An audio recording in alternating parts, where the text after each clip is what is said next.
Ser podcast. Hoy por Hoy Magazine. Ser podcast. ¿Cuándo acaba una guerra? ¿El día que alguien la gana, aunque para entonces ya todos la hayan perdido? En el día de hoy, cautivo y desarmado el Ejército Rojo, han alcanzado las tropas nacionales sus últimos objetivos militares. La guerra ha terminado. Burgos, 1 de abril de 1939, año de la victoria. El generalísimo Franco. Cuando se rememora la banda sonora de sus horrores,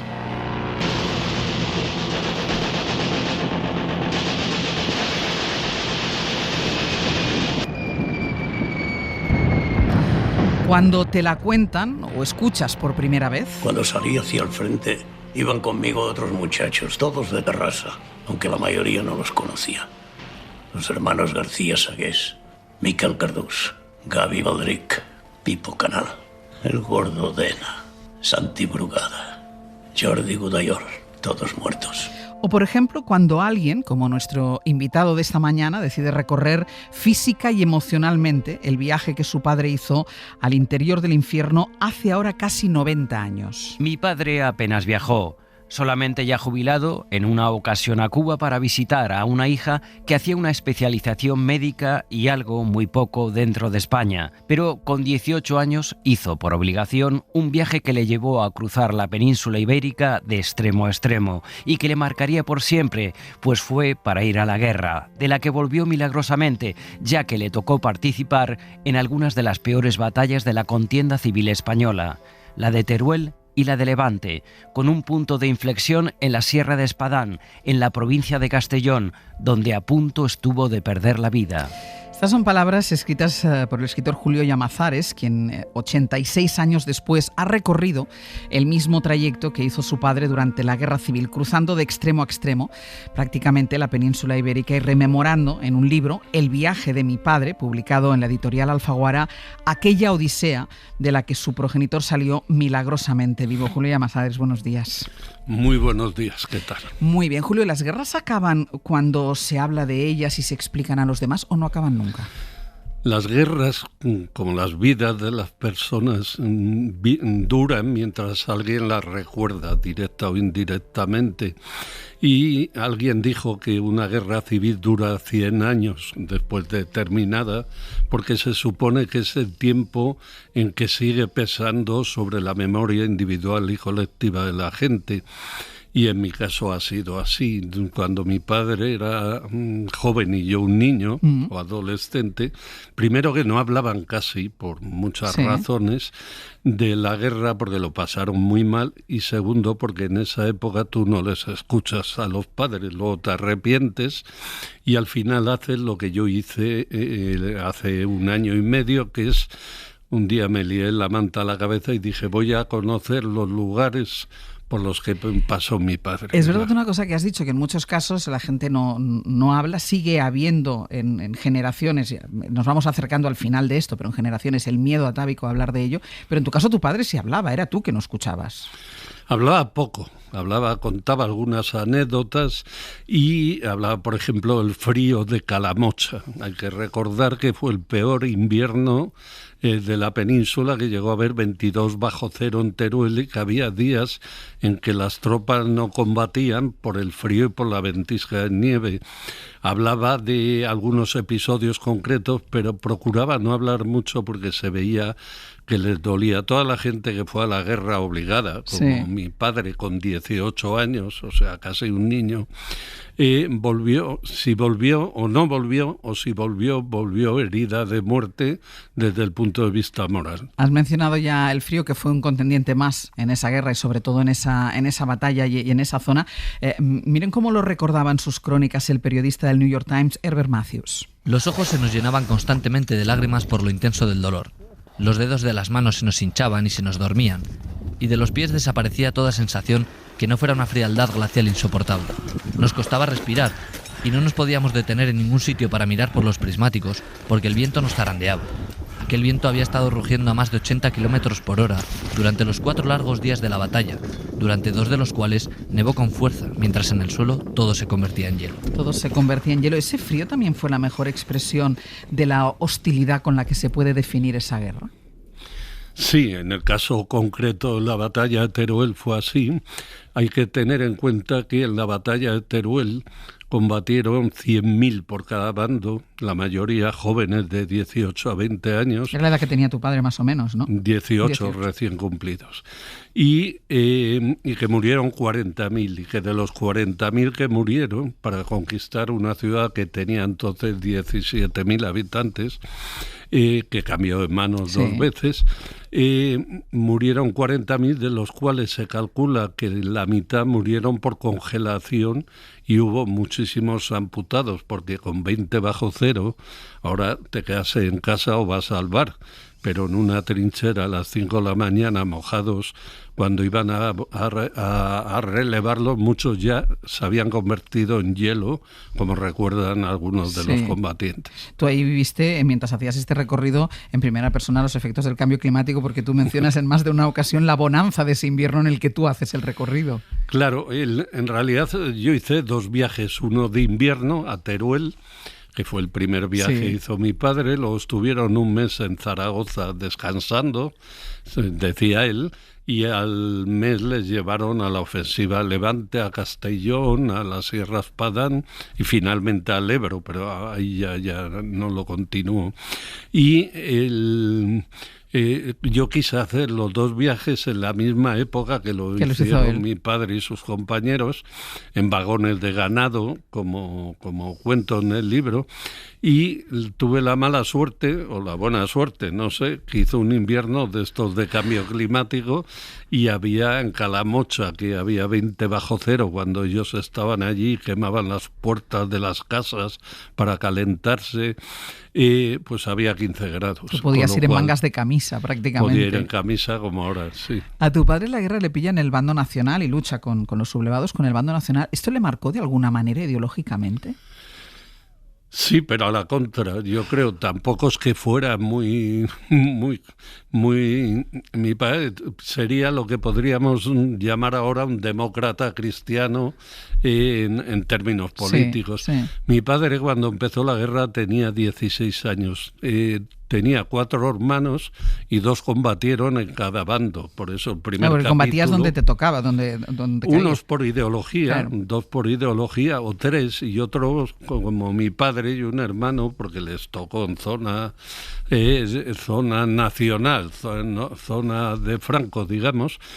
Pero digamos que la familia de mi padre fue una familia partida por la guerra. Es decir, fracturó la guerra la familia. Claro, tenían la trinchera la familia. De hecho, yo cuento en el libro que esto le pasó a mucha gente, que años después, luego se llevaban muy bien todos los hermanos, salvo uno que nunca volvió y está en alguna cuneta o en alguna fosa.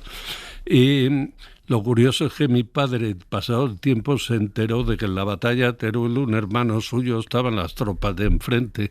Tenían la trinchera, la familia, y eso yo creo que les marcó a todos, los hermanos, pero como a muchísimas familias españolas. Por eso ignorar el peso de la guerra civil, no en términos ya históricos y políticos, sino morales, sobre la sociedad española de hoy, es un poco ingenuo, pienso yo. Esto me lleva a una dedicatoria que tú pones en el libro a los que pierden todas las guerras, porque es verdad que siempre en una guerra hay un bando que gana, pero al final es una derrota colectiva, ¿no?